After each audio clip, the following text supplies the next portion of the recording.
Hello everyone, welcome to another video. And in this video series, we are going to discuss a new book. It's going to be a self-help book this time. And the name of the book is Hardcore Self-Help, Fuck Anxiety. So we are going to dive into the concept of anxiety and how it affects us, people.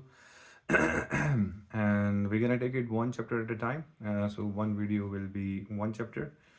And yeah, so in the first chapter, let's put our imagination hats on and go back into prehistoric times.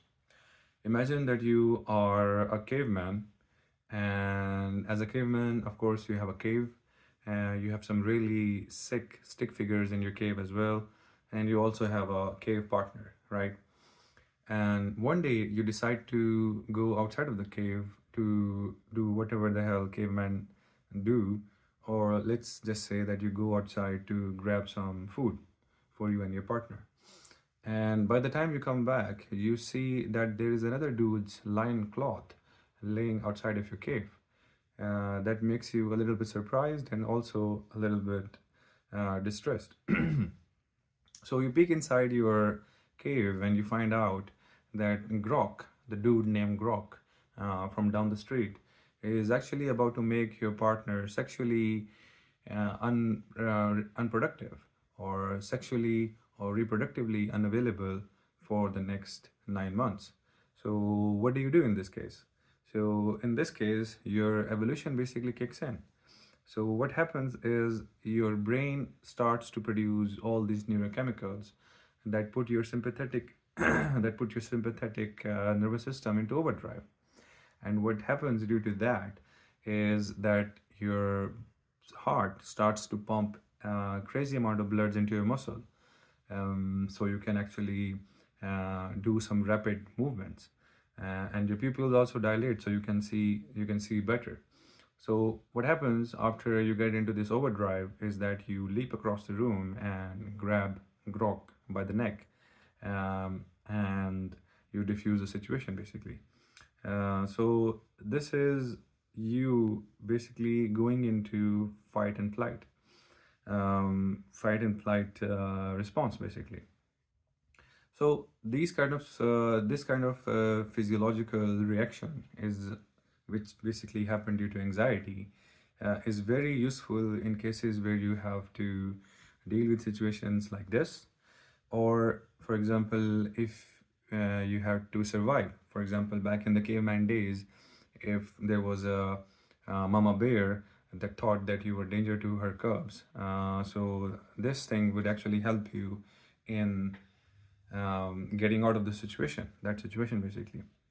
But the same physiological response of anxiety and fight and flight response is not very useful when, for example, when you are taking an exam or you are in a crowded elevator and you have to go like 20 stories above, right?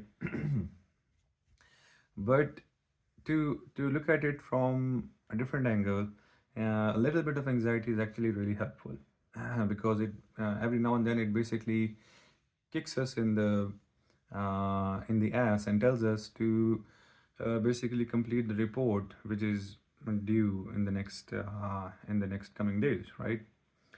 But the same anxiety is not very useful, for example, when it actually causes us a lot of distress and it stops us from performing our day-to-day tasks, or it stops us from basically progressing in life.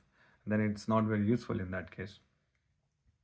Um, so let's imagine that you have a date, that you're supposed to go on a first date. Um, as like anybody else, little bit of nervousness is fine. Everybody feels a bit nervous on the first date. Um, but the thing is, like if anxiety becomes so much that you think that your heart is gonna explode, and then you eventually end up canceling the date, then in that case, this nervousness, this anxiety is not really useful. So this is the basic definition of how what anxiety is and how it actually affects us. and how it can be useful in some scenarios, and if it's unchecked, then how it can actually affect our lives to a very great extent.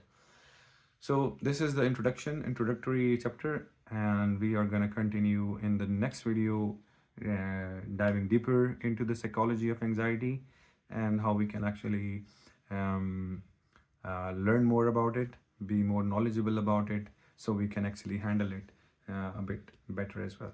Thank you for watching, and I will see you in the next one. Bye bye.